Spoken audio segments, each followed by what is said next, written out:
Okay, this video is Christmas art, and it's a new version since last year. Obviously, you can tell that by my hair, and there's going to be some new pictures here. So this is basically where we're at.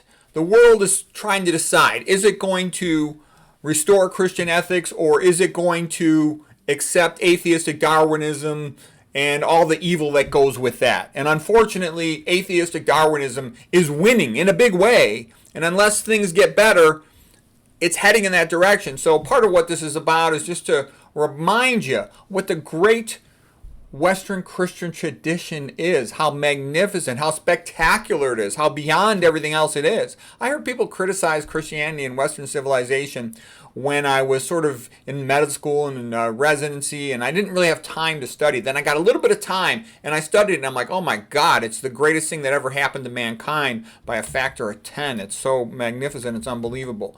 And it all starts with this painting. You know, I'm going to pull myself off the picture. Oops, sorry. So you can enjoy these pictures here.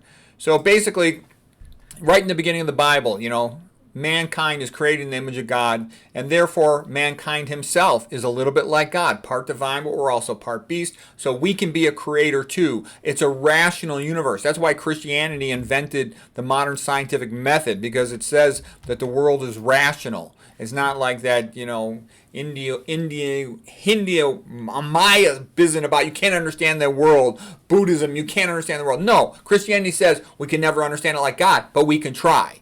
Okay, and you can look at Vishal Mangalwadi, you know, the Indian guy. He said it was Christianity that dramatically improved life in India and changed everything he saw and created incentive for the rational scientific method. Okay, and it leads to something beyond a materialistic worldview. Okay, look at Dinesh D'Souza and a lot of these other great Christians. Joseph Chandy from India as well. Okay, so here's Separating the Light and the Dark, Michelangelo. Okay, magnificent paintings on the Sistine Chapel. Okay, here is Adam and Eve in the garden. You know, right from the beginning, he told us, eat plants, Genesis 1:29. Every plant and fruit-bearing tree will be food for you, okay? Right from the beginning, and that's how we should live. Simple, but let's keep our indoor heating and plumbing. Okay, and you'll see the art of Christianity. It's magnificent. There's nothing even 5% is good. You know, put it in the comments, okay? Okay, here is the Ten Commandments telling us how to behave, and we should follow those. It helps us all to get along with each other. And that painting was by Arnold Freiberg, the great artist. He did a lot of paintings for the Mormons, too. He's a fantastic artist. He lived in America in the mid-1900s. Okay, Wedding of the Virgin right here. This is a painting by Raphael from the Italian Renaissance. Okay, Joseph and Mary. Okay, here is the Annunciation, the angel Gabriel to Mary, the Virgin, okay? And she accepts the responsibility of being the mother of Christ. Look at the magnificent emotions there. Okay, here's the Immaculate Conception by Piero de Cosimo. All this incredible painting in the 1500s in Italy, you know, 1400s and 1500s, the Renaissance. Okay, most of the people were illiterate, and this was a way to teach them by seeing all the paintings in the church. And all the artists competed. It's good to have competition. Mankind, there's always going to be competition, but let us compete for good things, like who can make the most beautiful painting, the most beautiful song, the most beautiful novel. Okay, that's a good way for mankind to compete. And so here is sort of the triptych, the three-part story as told by Rogier van der Weyden. Rogier van der Weyden and Sandro Botticelli were the two greatest artists of the 1400s. And, you know, it's just magnificent from start to finish. And what is it all about? It's about mankind living together, getting along with each other, the Holy Family. It cherishes the family. It cherishes the baby.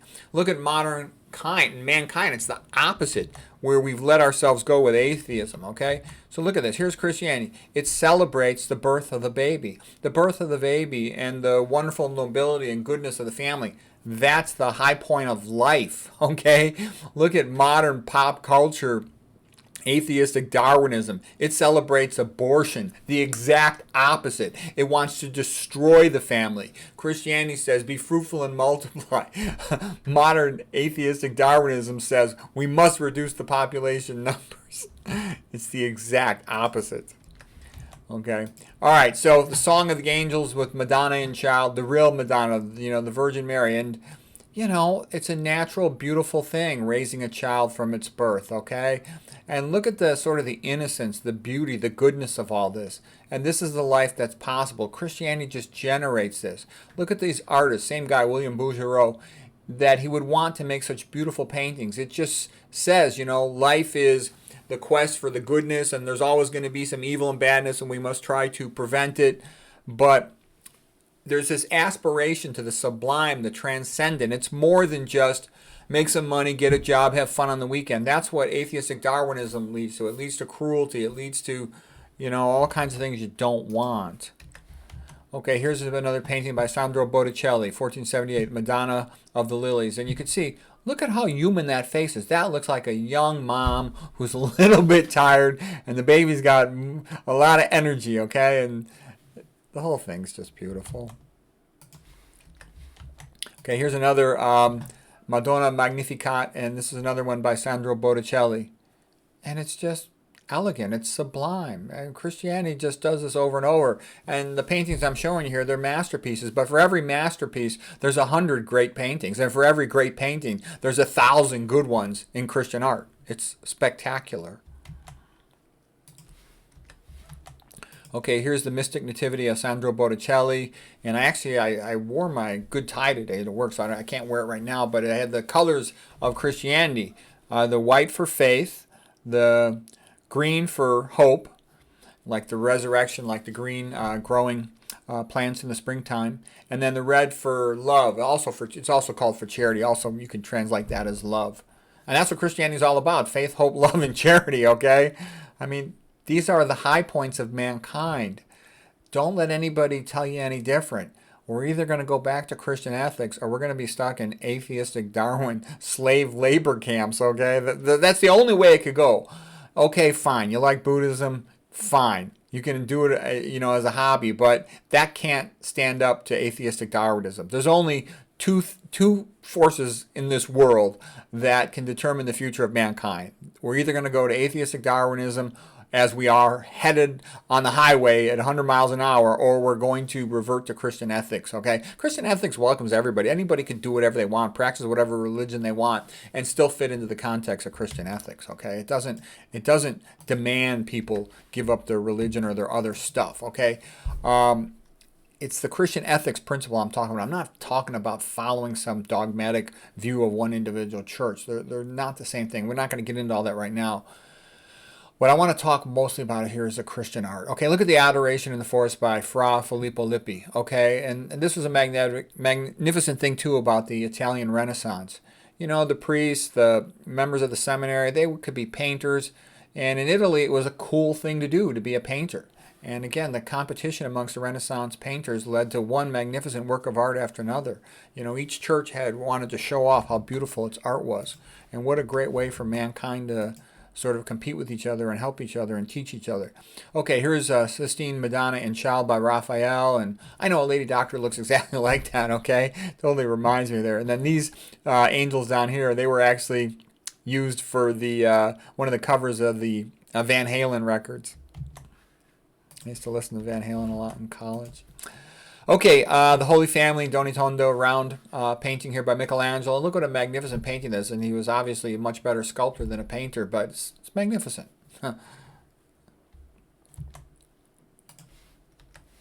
Okay, and here's Pope Julius, and I love Pope Julius, my favorite pope. You know, he did what was right. Yeah, he had a mistress. Yes, he had some children. Yes, he probably had syphilis too. That's the rumor. Okay, but you know what? He was a great pope. He got the Sistine Chapel painted by Michelangelo. He got all the Vatican Stanza Segnatura painted by Raphael. He commissioned Michelangelo, Raphael, and other great artists to do all these great works that have lasted as some of the greatest works of art of all time. He defended the border of Italy from France, okay? He, you know, why shouldn't a country have a border? A country without a border isn't a country, okay? He was a strong man. You need strong men to have a good country. You don't get it with all this modern nonsense. Okay, beautiful paintings by Bartolome Murillo and the Heavenly Earth Trinities. And again, look at the spectacular human, intelligent facial expressions and with kindness and goodness. Look at this one here too. Our Lady of the Rosary with Child. And just look at those faces. They're magnificent. They're sublime. They're transcendent. It gives you a sense there's more beyond ourselves. There's more to this life. We should be inspired to be the best we can be. I mean, all this stuff, it's uplifting, it's empowering. Now here's a very nice painting, Christ in the House of His Parents. This is by John Everett Millais, 1850. And he was, I think, the best painter in the group, initial group of the Pre-Raphaelite Brotherhood. The Pre-Raphaelite Brotherhood wanted to go back to a style of painting they felt came from before Raphael, where the work was more to represent nature, and it was more reverent of God, and they felt that there'd been a little bit of a transition towards trying to show off too much of the beauty work versus the sincere appreciation of nature and God. So anyways, John Everett Millais and his group, the Pre-Raphaelite Brotherhood, they sort of set the standard for painting in England in the Victorian Renaissance in the 1800s, and it inspired tons of other great paintings. If you've seen a lot of my other lectures, like on the art of the Middle Ages and chivalry and all that stuff, a lot of those subsequent painters actually came from the late 1800s, inspired by Millais and the Pre-Raphaelite Brotherhood. They're magnificent. Okay, and this guy right here is, talk about a crazy genius, John Ruskin. He was the great, rich, altruistic, kind, good man of the mid-1800s. He was a professor who taught Oscar Wilde. He was also a professor who stood up for the Pre-Raphaelite Brotherhood and helped them to get their careers started. And this guy was a multimillionaire. He could have done whatever he wanted, but he went around trying to help the poor people of England in the Victorian Renaissance, and he also did all kinds of things to help promote art and literature, and he had a tremendous appreciation for the medieval cathedrals. There was so much pollution in London at that time, and he said, the people of the Middle Ages didn't live in the Dark Ages. We do, because of all the pollution in England and then all the beautiful art that they had produced. Okay, out of the Victorian Renaissance in England in the 1800s came the greatest novel of all time, A Christmas Carol by Charles Dickens. Okay, and here is Bob Cratchit with Tiny Tim. And because of the redemption of Scrooge, who subsequently then helped Bob Cratchit, Tiny Tim lived. Okay, and it's a beautiful story. It's a great movie. There's a couple great movie versions of it. Christmas Carol is the greatest novel ever written. Christianity just leads to the best art, the best of pretty much everything it's involved in. Okay, here's Christ healing the blind man by Karl Bloch. Notice the words I use there. He heals the blind man. Okay, the vegan diet can often and dramatically improve a lot of types of vision problems. They're all vascular. Okay, but the reason I show this too is the idea that with Christ it was to cure the patient. Modern medicine does not want to cure any of these chronic disease patients. It says patient cured is a customer lost. No, Christ cured people. And this is like from the song Amazing Grace. I was blind, but now I see. Okay, you study Christian history, you'll be amazed at how magnificent all the things it did. Were there a few bad things? Yeah, sure. The Spanish Inquisition, but that was because the Spanish rulers took it over, the king and the queen. It wasn't because of Christianity itself.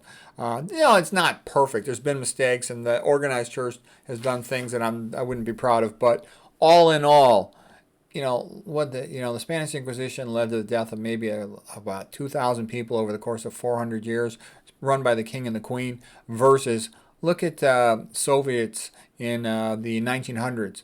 They killed over 65 million Christians. 65 million, burnt down over 48,000 churches. Okay. Anyways, here's a magnificent painting by Paolo Veronese, The Wedding at Cana, where there's Christ there, and he turned the water into wine.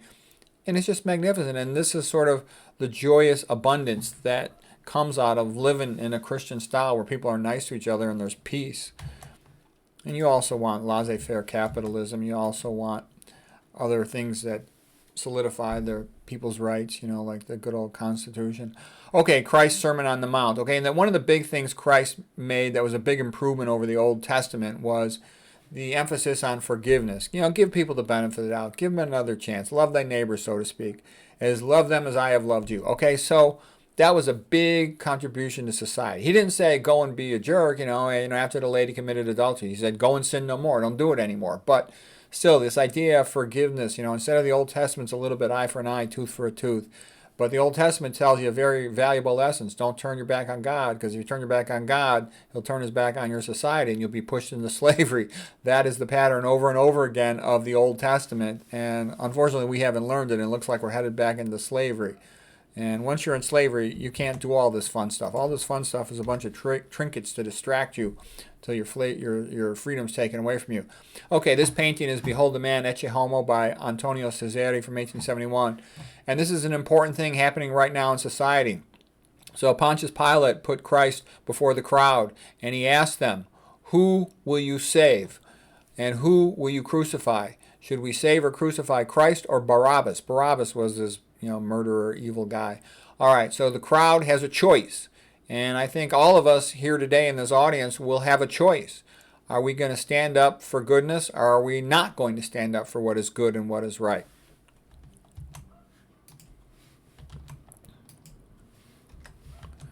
And unfortunately, the public said, crucify him, crucify Christ, free Barabbas. They set Barabbas free. And unfortunately, the crowd often does the wrong thing.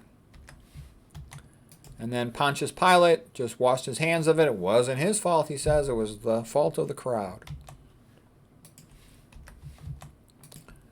Christ was beaten, and here he is being whipped. And Jordan Peterson, I think, is a big phony.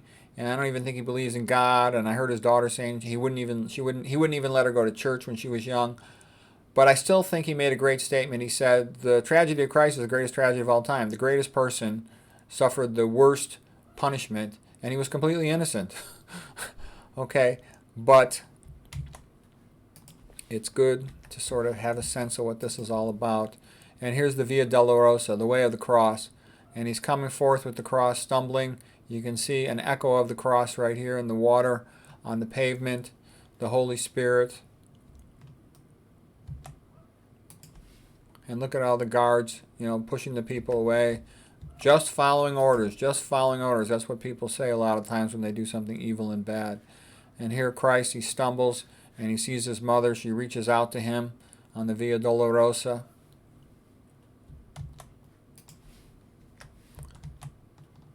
And here Simon the Cyrenian was asked to help Christ carry the cross, and he did. And that's what we should all do. And here the crucifixion cross is raised up, pulled with the ropes, the pulley system, the raising of the cross on Calvary. And here Christ is pierced in the side with the sword, and the blood that came out of his side, that is the blood of the Holy Grail.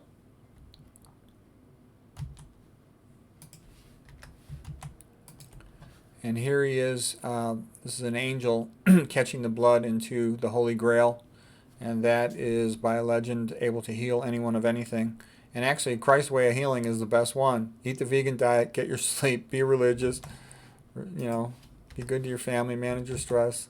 Christ's way of healing is a lot cheaper and more effective than modern stuff.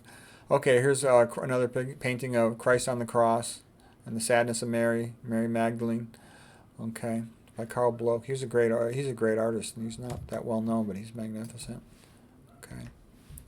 Here's a magnificent painting by Rogier van der Weyden, and this is called Descent from the Cross. And can you guess which guild did the funding for this?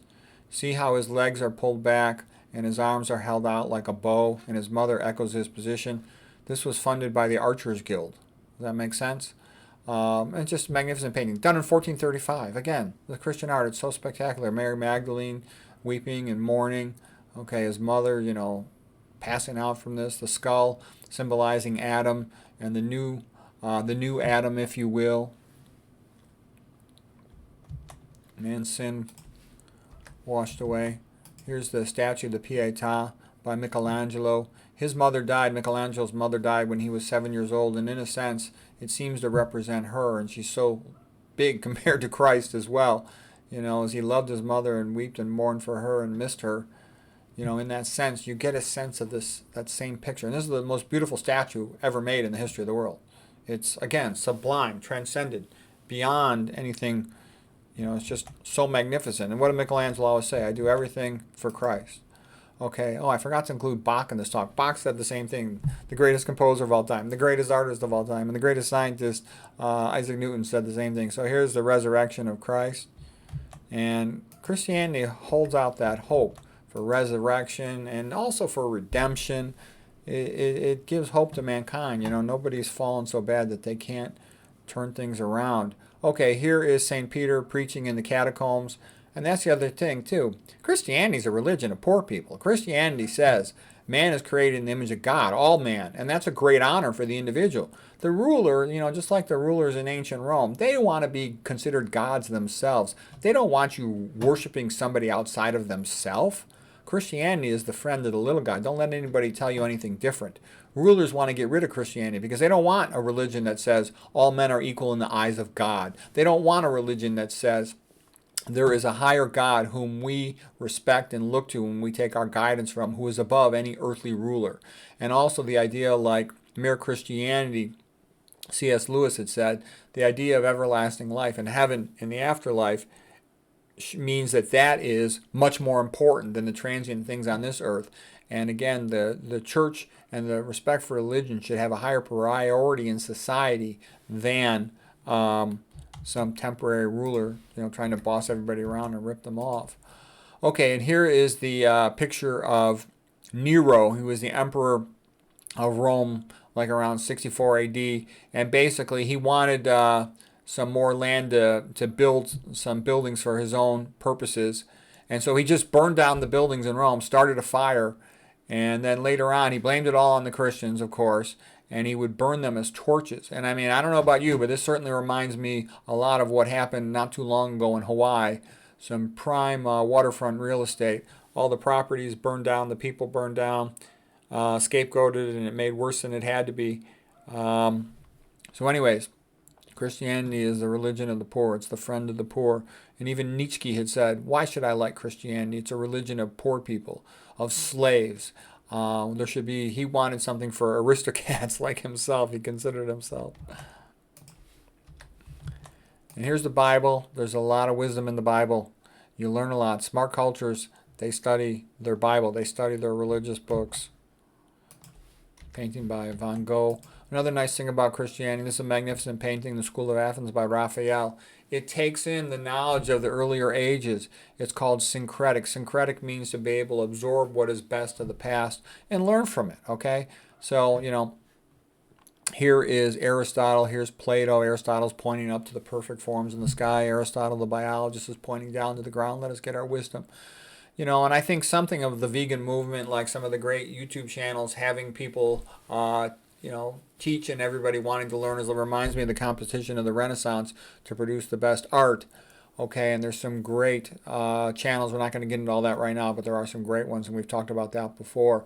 But the syncretic idea of Christianity, it absorbs the great architecture of the Romans, the great sculpture of the Greeks, the great science of the Greeks, the great philosophy of the Greeks. There's all kinds of interesting characters on here. And you can see all the ancient astronomers. There's Michelangelo as well. There's Socrates debating with some students. That's probably Alcibiades right there. Anyways, it's beautiful. It's magnificent. Here is Isaac Newton, the smartest person who ever lived. Anno Mirabilis, the miracle year in 1665, when he went off just to Woolsthorpe to work on his own, and he, figured out optics, figured out the laws of motion, figured out calculus. Okay, but the real scientific modern method, it comes from Christianity. If you study it, it comes from the Catholic Church. We're not going to get into that right now, but I'm making the point. People try to criticize the science from Christianity is much better than modern science. Modern science, if you actually really look at it, like I said, is really almost like a synonym for advertising for corporations. All right, so Christianity promotes free speech, and you need free speech. You need free speech so you can discuss all sides of an issue and figure out what is the objective truth about it, and so that everybody has a chance to talk, okay? Look at the magnificent architecture of the cathedrals, the most beautiful buildings ever made in the history of the world. Made by poor people back in the Middle Ages, okay? They can't even make a building as good as that now with all our technology. Christianity produces a routine for the family, and it makes the kids have better morals. Here's the grandma praying with the child, and everybody can see that that's a good thing, okay? And it provides a structure to life. All right, the 7 sacraments, from the baptism of the child, the first communion, the wedding ceremony, etc., and everything else goes with it. The last rites. It's beautiful. That painting again is by Roger van der Weyden. And here is a wonderful painting by Norman Rockwell. Thanksgiving meal. They should be eating vegan, but they didn't know any better. But it's still nice to see the whole family together there. And here's another thing. This is filial piety, familial piety, and this is how families help each other. Here's the old guy. This, the paralytic is the other name of the painting. If it wasn't for his family, he'd be dead. And families helping each other, that's sort of what makes life better for everybody. And Aristotle had even said the family is God's invention to satisfy the needs of man. And so don't listen to this modern atheistic Darwin nonsense about trying to get rid of the family or trying to say the ruler owns the family instead of the parents. No, the parents are the best person in the world for a child. Nobody loves a child more than the parents do. Best person in the world for a child is mama. Second best person in the world for the child is probably grandma, and the next best person in the world is daddy. Okay, and as the kids get older, dad becomes more important. I think right when they're born, mama's breastfeeding and doing all the stuff mamas do. As the kids get older, daddies become more and more important. Okay, I think that actually kids, once they hit puberty, they need daddy. I think more than they need mommy. Okay, but up until puberty, mommy's better. And then, of course, mommy's super important all the way through. And it depends on the details. We're not going to get into that. I'm kind of half kidding, too. All right, St. Elizabeth, Christianity makes room for everybody, okay? She was a daughter of the king, but she wanted to sort of be a saint and help the poor, and she did. And she was welcomed into the order of the Franciscans. And everybody's sort of welcome in Christianity. It doesn't matter who you are, what your ethnic group, or any of this other stuff. You're always welcome. Anybody can be a Christian. It's the most welcoming thing in the world. It's the most so-called tolerant thing in the world. Everybody's welcome. Everybody can fit in. It's an individual thing. The individual component of religion is more important by far than the organized church. Okay, here is The Spirit of Christmas by Thomas Kinkade. He was like the best-selling painter of all time. He's got tons of just magnificent, beautiful paintings. I own a couple of his books. They're great. Gave the people what they wanted. They love these paintings. Okay. All right, here's the painting by William Holman Hunt. He's another member of the Pre-Raphaelite Brotherhood in England, Victorian Renaissance, mid-1800s. And The Light of the World, Christ knocks on the door, but it's up for you to answer. He's not going to open the door unless you open it to him. Christianity improves healing in so many things. It made Alcoholics Anonymous, by far their best results are if the person transitions from alcoholism to Christianity. Okay, they have to have a thing in their life that's strong.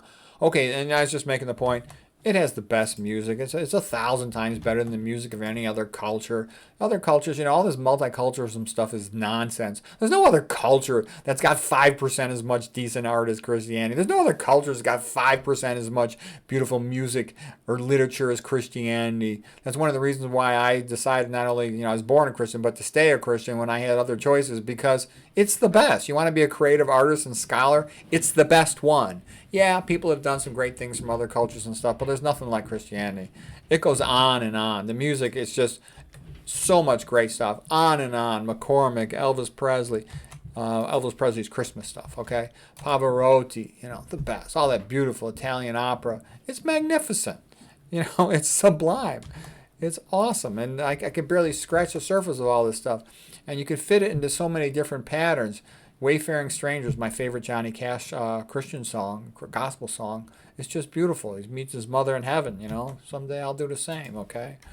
All right, and then the other thing I thought to myself is in the modern world, we're either going to have a revival of Christian ethics, and, we can all sing together. This is Andre Rieu. I like him. He sort of organizes these big music celebrations, and here they're singing All I Want for Christmas Is You. And it's a fun song, but everybody's having a good time. They're all singing together. They're all joining together. Isn't that a lot better? Wouldn't we be a lot better, singing Christmas music with other cultures rather than arguing with them and not getting along with them? Okay, and here's a lovely choir singing in Singapore. And they're singing, We Are the Light of the World. May our light shine before all men. And that's really what Christianity is. Christianity is the light of the world. Okay, without Christianity, what you have in most places is third world barbarism. And everybody's fighting. Everyone's not getting along. There's some dictatorial ruler who's just pushing everybody into poverty and slavery. Christianity says, no, we can be free. We can be prosperous. We can have laissez-faire capitalism. We can have, a constitution and have freedoms. And like I said, we should be singing with each other. We should be competing in music, in sports, in science, trying to produce the greatest research discoveries to help mankind. These are things that ennoble us, okay? And everybody can enjoy it. We can all be singing together and do nice things together. It's the only hope for the world, I'm telling you. If you really study history, I study tons of history, Oh gosh, I hope we make things better again. And here's Naomi Raine singing, probably the greatest female gospel singer in the world. She's singing here the song Promises. It's so great. And like I said, we could all be singing together, enjoying the songs. This video has gotten over, there's a couple different versions of it on the internet, but it's gotten over 150 million views. It's magnificent. I love the song Promises. Wait till you hear it. It's like the love of a mother. I will bless you. Trust me, Promises. I may have to put the links for this below afterwards here. Okay, and then as I was saying, Christianity's produced the best literature from Christmas Carol, Charles Dickens, Les Miserables by Victor Hugo, probably the second best novel of all time, Fyodor Dostoevsky, Brothers Karamazov, the third best novel of all time. Look at the cathedrals, the greatest architecture by far, the beautiful stained glass windows, the statuary, it's magnificent. Here's just more examples of the magnificent music. It's just incredible. And then people say, well, how could you like Ayn Rand so much? She's not really a Christian. She was an atheist, blah, blah, blah. Let me tell you something. I love Ayn Rand. I've read her books. And she, even though she claimed she was an atheist, all she ever did was talk about how much she loved all the Christian writers. The greatest books of all time were Christian. And she said some real important things. She said the most important minority is the individual. If you respect individual rights, everybody's better off. And that's absolutely true. And she also spoke out against, John Stuart Mill, utilitarianism. Okay, utilitarianism does not work. It sounds good on the surface of it, the greatest good for the greatest number. But what that means, Ayn Rand pointed out quite well, if you have 10 people in a group and 9 of them decide they want to be cannibals, they have the right to eat the 10th person. You don't want that. Okay, utilitarianism does not work in real life, and that's what rulers do with that type of philosophy. So she came up with a lot of good statements, and that's why I will always like her. Okay, this is this lady. Her name is Amy E. Balog, and she's got the most magnificent art postings on Twitter. Okay, and here's a quote by Peter Kreeft. He said, "The connection between art and Christ is like the connection between the sunlight and the sun." And that's right, the sunlight and the sun, where life comes from, where art comes from. Christ, the creator, created man, therefore man can be a creator. And that brings a lot of joy and happiness in life, and it's exactly true. And the Christian mentality of, it's a rational universe with a rational creator, and that also there's a cosmic struggle between good and evil, as there very well is, anybody who knows what's going on. Okay, and this is from Victor Hugo's book, The Hunchback of Notre Dame. He wrote this when he was quite young. He's only in his late 20s, but man, is it a spectacular book. I like the audio version of it. It's a very long book. It gives me something to do when I'm driving, and it's just spectacular. And there's one great scene after another. He just knows how to capture human emotions, feelings, and motivations. Spectacular. Okay. This right here is from Faust. The greatest version of that, of course, is by Johann Wolfgang von Goethe. Okay, and one of the scenes in Faust is on Easter morning, the Professor Faust, he's all sad. His scientific, scholarly stuff without God in an atheistic way has led him to despair, and he even contemplates suicide. But he looks out his window on Easter morning, and he sees the happy families going to church, and it reminded him of when he was young, and a chance at renewal, a chance at resurrection. And he decides to give life one more chance, okay? And Christianity's the greatest thing for that. And that's it's built around that whole concept that a person can be born again and redeem themselves. Okay, and here is a typical movie out of Christian tradition, Boys Town, with Spencer Tracy and Mickey Rooney. I watched these movies when I was a kid. It's a Wonderful Life. All the greatest dramas are all Christian dramas, okay? They're just about all of them. They're spectacular, okay? It's this whole vision of life. And I know people that have come to the United States and they said how spectacular it was, how moral it was. This, by the way, is a cross monument to Shayna Golden. And I recommend you listen to that song. Check out the song Shayna Golden by Mead Wall. She's an Irish lady singer. You want to know what gender's all about? That's what gender's all about. It's always been this way.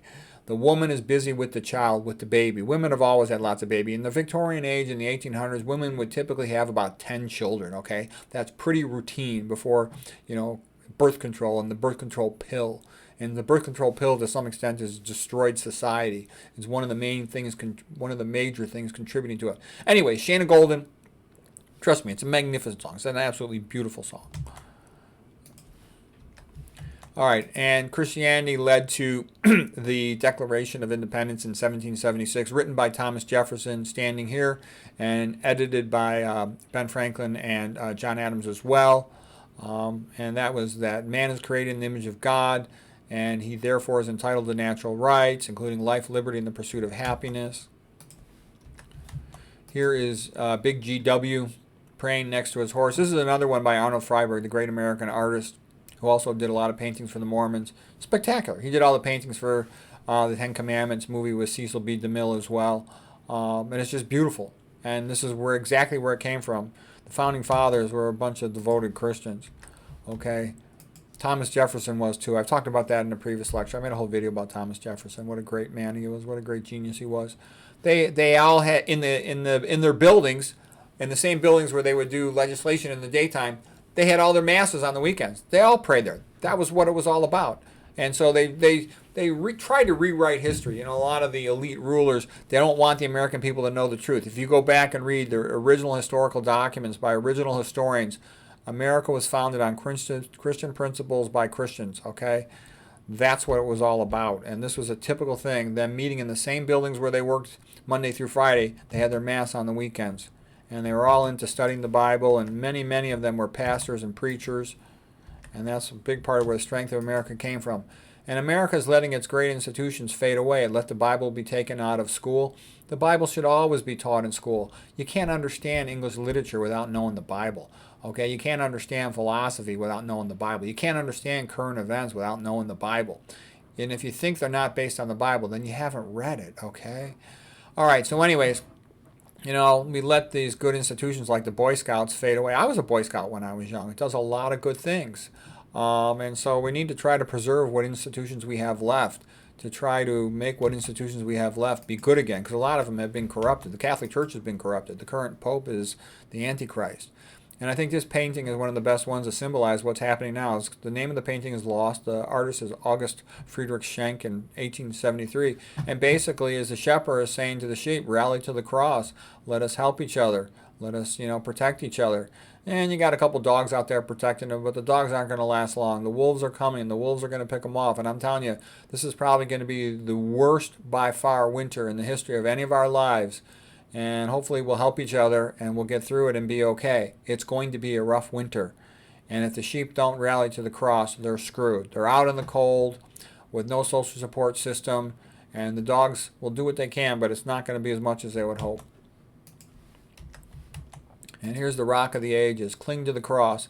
And a lot of people wake up to this as they get older. They see the devastation around them. They see how cruel and unfeeling the world actually really is, how brutal and evil. Most of the world is third world banana republics where there's endless crime and violence and thievery and just petty cruelty, okay? Everybody wants to move to the Christian society. It's kind of ridiculous. People say, oh, you know what, Caucasian privilege and all this other nonsense. You know what? Everybody in the world wants to move to these countries. And if you think that's wrong, who goes to other countries? I don't ever hear of anybody moving to these other countries, okay?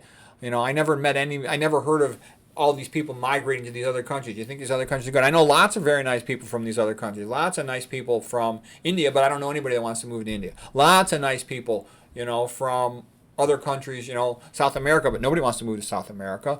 Nobody wants to move, to Africa. Nobody wants to move to these countries. Almost nobody. Hardly anybody. Everybody wants to go to the Caucasian Christian countries because they make the places nice to live, okay?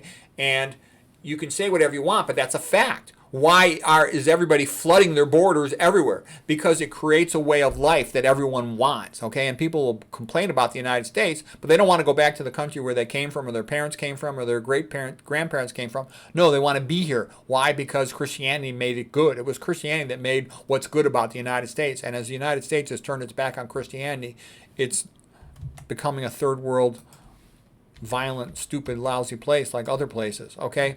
Course of Empire, the Consummation, Thomas Cole from the Hudson River School in 1836. This is what life was like in America in the 1870s. I was there. I saw it, okay, in the 1880s too.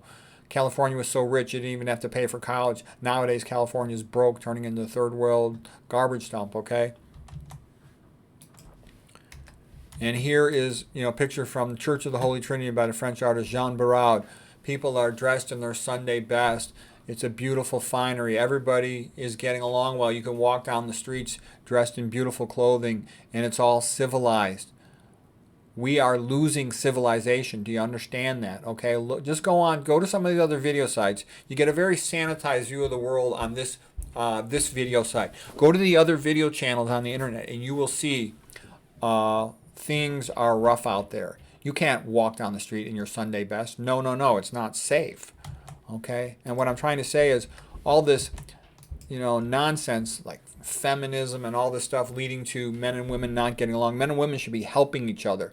It's leading back to slavery. If you don't have Christian ethics, you are going to be pushed back into slavery. I'm sorry to say that, but that's what's happening all around us. These magnificent types of balls and types of weekends. I remembered events like this when I was a kid, going to them, seeing them, going with my parents. Okay, and this is all disappearing from American life. I can tell you, I've been in medicine now. I've been a doctor over 30 years, and I've seen it. All of this stuff is disappearing from medicine. Okay, what I mean by that is this sort of wealth and joy and celebration. It's all disappearing. All I see coming on in America is poverty, poverty, poverty, and suffering and loss of freedom. So we don't want that. Again, this is what it was like. And look at all these paintings. A woman could just walk down the street by herself. This feminism stuff, people think, oh, is it a good thing? Let me tell you something. What feminism is leading to, it's leading to women not being able to walk down the street without bodyguards, male bodyguards, okay? And that's the consequence of moving away from Christian ethics, okay? They just take these paintings for granted. People don't even realize what a high point the 1800s were in terms of human civilization. They were magnificent, and Ayn Rand wrote all about that. And we started losing that after the 1890s as we fell away from Christianity. And here's A Course of Empire Destruction by Thomas Cole, painting Hudson River School from 1836. And this is part of the theory of cycles of culture by Vico Giambattista, the idea that you start out having noble, proud, hardworking people, very religious, very moral, and then gradually that generates good societies and prosperity. But as they become too prosperous, they start turning away from God, and their so-called pseudo-intellectuals mock their religious traditions. And as the people fall away from God and become more immoral, more irreligious, they become weaker and dissolute, and they get taken over by another culture. And unfortunately, America seems exactly to be doing that. And then, like I said, you turn away from Christ, you turn away from God, and the country gets pushed into slavery. That's just the pattern since the Old Testament. It's pretty well known, and it's what's happening now, unfortunately. Okay, and what happens? Look in the Soviet Russia. They took all the priests, they put them into slavery. Same thing with the other Christians, or they bumped them off. Okay. And here's the magnificent church Notre Dame in France, in Paris. And what does the atheistic Darwin rulers do? They just burn down these churches. They burned down 4,800 churches in Soviet Russia, and they burned down this church in France, and they burned down a bunch of other ones too. And they're going to go after all the rest of them if you give them a chance. Okay, here is Island of Life by Arnold Brocklin, and this is what life can be like. He's showing, the people happy, enjoying things, okay? And then here is the alternative. Here's what the atheistic Darwinists want. They want everybody to be sterilized, and they want to decrease the population numbers. They want people to live in a little tiny 15-minute place, eating bugs, with no property, no wealth, no prospects. We don't want that. We want freedom. We want opportunity. And so Christianity is the only hope. It's the only hope for mankind. I say this based on extensive study of literature, extensive study of the Bible, extensive study of history and culture. And so it's a beautiful tradition. It's a beautiful art. I hope you enjoy your Merry Christmas. Have a Merry Christmas. Reflect on these things. I hope there's something in this video here that was useful to you. Merry Christmas.